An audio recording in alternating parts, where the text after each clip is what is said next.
जय श्री कृष्ण। देखिए, सकरात पे कहीं-कहीं पे या फिर कहें हरियाणा में मनाने का और मान करने का भी नियम आता है। सकरात वाले दिन जानबूझ के मान करके एक माननी बैठ जाती हैं हमारे बड़े बुजुर्गों में से, और फिर घर के छोटे उन्हें मनाने जाते हैं, उनका मान तोड़ने जाते हैं। तो ऐसे नियम भी सकरात पे आता है। तो देखिए, इस नियम के बारे में आज हम जानते हैं कि मान क्या है और ये कैसे शुरू हुआ। अब ये जो मान लीला का जो दर्शन है, ये मान लीला का जो वर्णन है, ये भी भागवत, श्रीमद् भागवत में आता है। मान लीला बरसाने में तो एक पूरा कुंज है जिसको मानगढ़ के नाम से जाना जाता है। ऐसा कहा जाता है कि प्रिया प्रीतम अपने जब मिलने आते थे तो वो श्री जी मान करती थी, और श्री कृष्णा फिर उन्हें मनाते थे। तो वो मान करके मानगढ़ में ही जाके विराजमान हो जाती थी। तो तब से ऐसा माना जाता है कि मान और मान करने की जो लीला है, ऐसी श्रीमद् भागवत गीता से ही चली आ रही है। और देखिए, अगर हम ज़्यादा मीठा-मीठा खाते रहेंगे, तो एक बारी के लिए हमारा मन उससे ऊब जाएगा, है ना? तो इसीलिए मीठे के साथ थोड़ा बहुत खट्टा होना भी ज़रूरी है।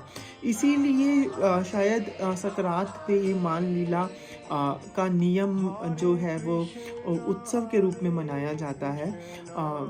जैसे कि अगर मैं आपको बताऊँ, प्रिया प्रीतम की मान लीला कैसी होती थी। श्री जी को बहुत अच्छा लगता था। श्री जी वैसे तो बहुत करुणामयी थे, आप ये ना सोचिएगा कि वो रूठ जाती थी। वो छोटी-छोटी बातों पे श्री कृष्ण से रूठती थी, क्योंकि उन्हें अच्छा लगता था जब श्री कृष्ण उन्हें मनाते थे तो, उनका मान तोड़ते थे तो, उनके मान के लिए कभी वो मोर बन के आ जाते थे, कभी गोपी रूप धर लेते थे। तो वो श्री जी को काफ़ी अच्छा लगता था। तो इसलिए वो छोटी-छोटी बातों पे मान करती थी।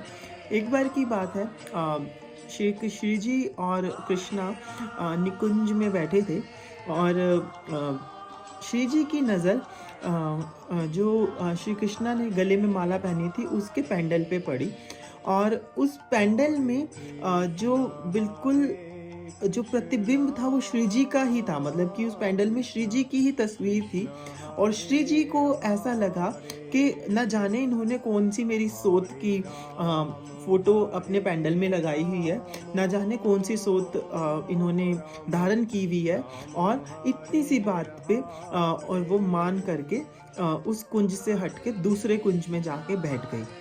अब वो दूसरे कुंज में जाके बैठ गई, और वहाँ श्री कृष्ण विरह में बहुत व्याकुल हुए।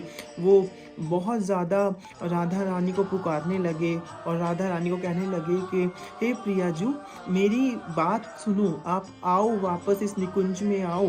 तो इतने में क्या होता है, इतने में ललिता सखी, जो प्रमुख सखी है श्री जी की सखियों में, वो वहाँ आती है, और वो उनको श्री कृष्ण जी कहते हैं कि आपकी स्वामिनी मुझसे मान करके और इस बात से वो दूसरे कुंज में जाके बैठ गई है। तो हे ललिते, तुम उन्हें वहाँ से वापस मेरे पास ले आओ। अब ललिता जी उस कुंज से दूसरे कुंज में जाती है, और राधा रानी को कहती है कि भाई आप, उनको सारी व्यथा बताती है। तो राधा रानी कहती है कि ललिता, मैं तो बहुत निर्भागन हूँ कि वो उन्होंने मेरी तस्वीर अपने पेंडल में पहनी थी, और मैंने उसको ना जाने कौन सी सोच समझ लिया, और सोच समझ के मैं मान करके बैठ गई। तो ललिता सखी फिर श्याम सुंदर को लेने श्री जी के कहने पे वापस उस कुंज में जाती है, तो देखती है कि श्याम सुंदर का स्वरूप बिल्कुल राधा रानी जैसा हो गया है। विरह में वो राधा राधा रट रहे हैं, राधा राधा रटते रटते रटते रटते उनका खुद का स्वरूप पूरा राधा जैसा बन जाता है। गौर वर्ण हो जाते हैं, आभूषण पूरे वो राधा रानी के स्वरूप में आ जाते हैं, प्रेम को आनंदित करने के लिए। मतलब कि यहाँ पे बताया प्रभु ने हमें कि प्रेम को आनंदित करने के लिए मान करना, माननी होना और मान को तोड़ने के लिए उन्हें मनाना बहुत आवश्यक है।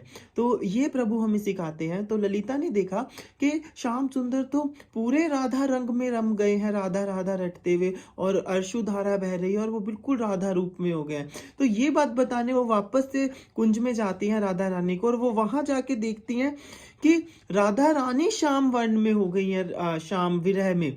तो इस तरीके का प्रेम मान लीला से बढ़ता है, मान लीला से आनंदित होता है। इस तरीके की मान लीला प्यारे और प्यारी जू करते थे, और तभी से सकरात पे भी मान और मनाने का जो है प्रस्ताव रखा गया। और सकरात पे भी कोई भी घर की जो बुजुर्ग महिला होती है, जैसे कि सास है, ससुर है, उन सबको मनाया जाता है बहू के द्वारा।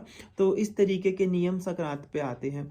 तो शायद मुझे लगा कि मुझे थोड़ा सा आप लोगों से ये चीज़ भी आप लोगों को बतानी चाहिए कि ये जो हम सकरात के जो नियम मनाते आए हैं, ये हमारे पुराणों में वर्णित है, ये हमारे शास्त्रों में वर्णित है, और ये हम ऐसे ही नहीं मनाते। इनसे हम अपने प्रेम को और गूढ़ता देते हैं और अपने जीवन में आनंद लेके आते हैं। हरि बोल।